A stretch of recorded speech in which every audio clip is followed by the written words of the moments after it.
আমরা এখন অন্যায় কাজ হইলে আরো উৎসাহ দিই।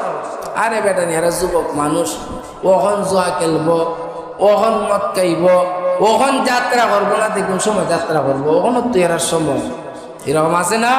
এরকম আছে, দেখছি, বহু দেখছি।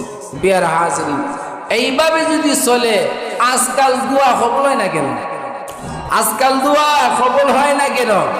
আল্লাহর হাবিব সাল্লাল্লাহু আলাইহি ওয়াসাল্লাম বলেন, তোমাদের সামনে যদি অন্যায় কার্য হয় তাহলে তোমরা বাধা প্রদান করো। যদি তোমরা অন্যায় কাজের বাধা না দাও তাহলে আল্লাহ পাক রব্বুল আলামিন তোমাদের উপর, তোমাদের মধ্যে যে সবচাইতে নিকৃষ্টতম ব্যক্তি আছে, তোমাদের মধ্যে সবচাইতে যে খারাপ ব্যক্তি আছে, ওই ব্যক্তিকে তোমাদের উপর প্রভাবশালী নেতা বানাইয়া দিবেন। তারপর তোমাদের মধ্যে সবচাইতে উৎকৃষ্টতম ব্যক্তি আছে, তোমাদের মধ্যে যে সবচাইতে ভালো মানুষ আছে, ওই ভালো মানুষও যদি আল্লাহ পাক রব্বুল আলামিনের দরবারে দোয়া করে, আল্লাহ পাক রব্বুল আলামিন ওই দোয়া কবুল করবেন না।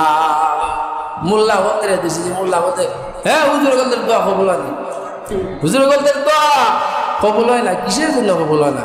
আমরা তো আর বিত্রের খবর আর জানি না।